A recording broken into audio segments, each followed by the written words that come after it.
Bienvenue chers téléspectateurs à l'émission de la science chrétienne et son simple message. Une émission du comité de publication de la science chrétienne pour la RDC de l'Église du Christ scientiste. Notre thème d'aujourd'hui est une Église vivante guérie. Dans cette émission, nous allons répondre aux préoccupations du public qui se pose la question pour savoir si les membres de l'Église du Christ scientiste, les membres de l'Église de la science chrétienne, prient réellement. Surtout que les églises sont fermées tout au long de la semaine et ne s'ouvrent que les mercredis, et les mercredis soirs et les dimanches. Dans cette partie, nous allons voir comment les églises protègent leurs membres. Une église vivante qui guérit est en mesure de protéger ses membres. Et il le fait grâce à la prière. Au sujet de la protection et de défense des membres, l'Église du Christ scientiste invite chaque membre d'obéir aux règles des statuts de l'Église. Ces règles des statuts se trouvent dans le manuel de l'Église mère, écrit par Mary Baker Eddy. Le manuel de l'Église mère contient les règles de l'Église, les statuts qui guident les membres. Toujours au sujet de la protection des membres par l'Église, il y a dans le même article 8, la section 6 qui parle de l'autodéfense. Nous lisons ce qui suit. Vigilance face au devoir, section 6. Il sera du devoir de chaque membre de cette Église de se défendre journellement contre la suggestion mentale agressive et de ne pas se laisser entraîner à oublier ou à négliger son devoir envers Dieu, envers son leader et envers l'humanité. Donc les membres ont le devoir, a un devoir à accomplir. Je voulais dire les membres ont un devoir à accomplir envers Dieu, envers son leader. Notre leader ici c'est Mary Baker Eddy, qui a découvert la science chrétienne et qui a fondé l'Église du Christ scientiste. Et nous avons aussi les membres aussi un devoir envers l'humanité. Et l'article parle de la protection journalière de chaque membre. Chaque membre doit prier journellement pour se défendre. Pas contre des ennemis physiques, mais contre des ennemis qu'on ne voit pas. Des pensées agressives qui veulent nous causer du tort à la personne. Nous devons prier pour nous protéger contre toutes ces pensées. Donc la qualité des pensées que nous entretenons compte beaucoup pour notre vie. Les pensées que nous entretenons pour nos prochains comptent beaucoup parce que toutes ces pensées influencent la vie. C'est ainsi que nous prions pour que nos pensées soient conformes aux pensées que Dieu nous donne, aux bonnes pensées. Parce que les mauvaises pensées causent du tort. J'aimerais donner une illustration ici. Il y a un membre de l'Église qui était en congé de service pendant 3 jours.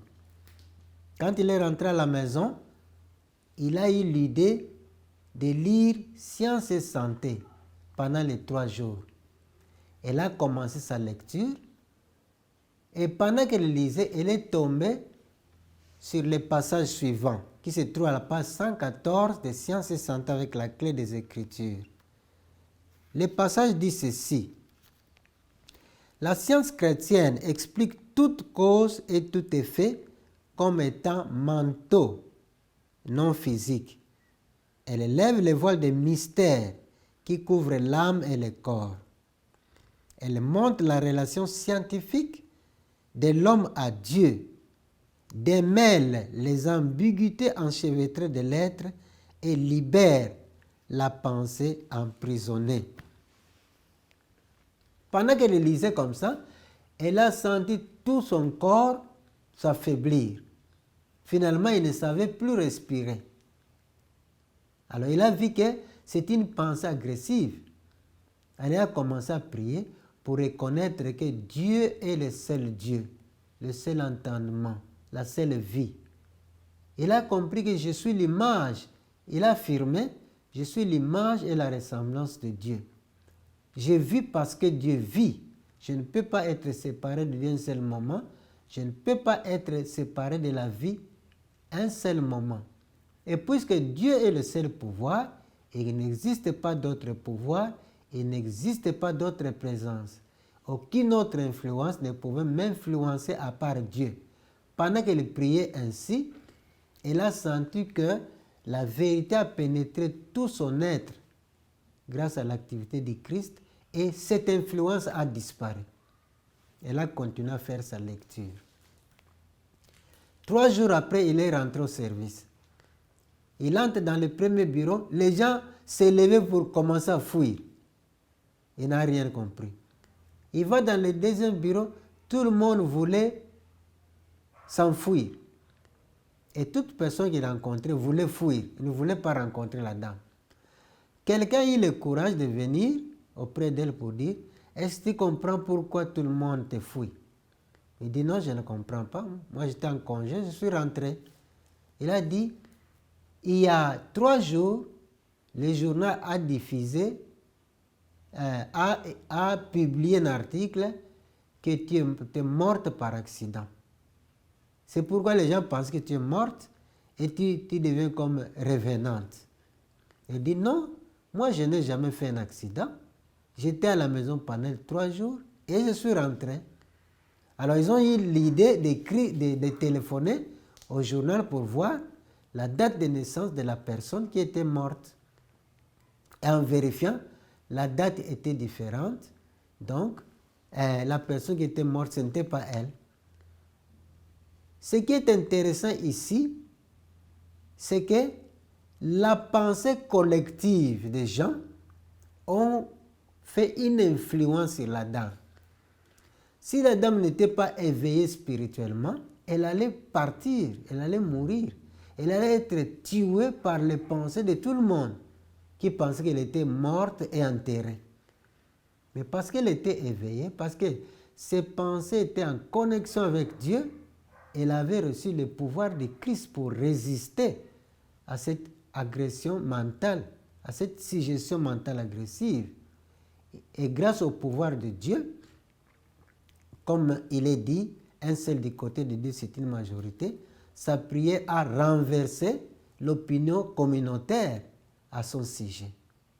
Voilà l'importance de la prière individuelle. Donc, la façon dont nous pensons compte beaucoup. Les pensées que nous entretenons au sujet de nous-mêmes et les pensées que nous entretenons au sujet des autres apportent une influence. Si nos pensées sont gouvernées par la vérité, la vie et l'amour qui viennent de Dieu, ces pensées apportent des changements, apportent la guérison. Donc la guérison, c'est un terme vaste. Quand on parle de la guérison en sciences chrétiennes, cela inclut la guérison des maux physiques, morales. Il s'agit aussi de la guérison des conflits, la résolution des conflits. Ça peut être la solution à un problème de ressources financières. Tout cela parle de la guérison. Ça peut aussi parler de la protection. Comme dans l'exemple que nous sommes en train de développer aujourd'hui, nous parlons de l'Église qui guérit, une Église qui est vivante, c'est une Église qui guérit. Nous parlons de la protection des membres. Donc la prière aussi, c'est un instrument de protection, comme dans l'illustration que nous venons de donner. Les membres étaient protégés parce qu'ils priaient. Et cette protection peut s'élargir sous plusieurs aspects. Donc le membre a le devoir de se défendre contre toutes les pensées erronées qui veulent l'éloigner de Dieu. Toutes les pensées erronées qui veulent les séparer de Dieu. Il doit prier pour ça chaque jour. Il doit rejeter toutes ces pensées-là. Il prie pour accomplir la volonté de Dieu. Il prie pour reconnaître qu'il n'y a qu'un seul Dieu, un seul pouvoir créateur qui gouverne l'homme et gouverne l'univers. Et ensuite, les membres prient pour reconnaître la relation qui l'unit à Dieu, qui ne peut jamais être séparée de Dieu un seul moment. En ce moment-là, il reçoit le pouvoir de Dieu par le Christ. Et il peut être en mesure de refuser les pensées erronées qui veulent l'affaiblir. Les pensées de crainte, les pensées de doute ou des hésitations dans la vie. En fait, tout problème que nous avons est lié à la vie. C'est un faux sens de la vie. Et quand nous comprenons vraiment ce que la vie signifie, quand nous comprenons Dieu comme notre vie, alors les problèmes commencent à trouver des solutions. Alors, reconnaître le Dieu unique dans la prière nous ramène au premier commandement qui dit « Tu n'auras pas d'autre Dieu devant ma face ». Vous savez que Moïse a donné les 10 commandements et Jésus est venu résumer les 10 commandements de « Aime Dieu, aime ton prochain ». Donc quand nous reconnaissons Dieu comme notre unique source de pouvoir, notre unique source d'intelligence, notre unique source de vie, alors nous obéissons au premier commandement. Et cela nous ramène au christianisme pur, le christianisme primitif qui nous demande de ne pas avoir d'autres dieux ou d'autres entendements.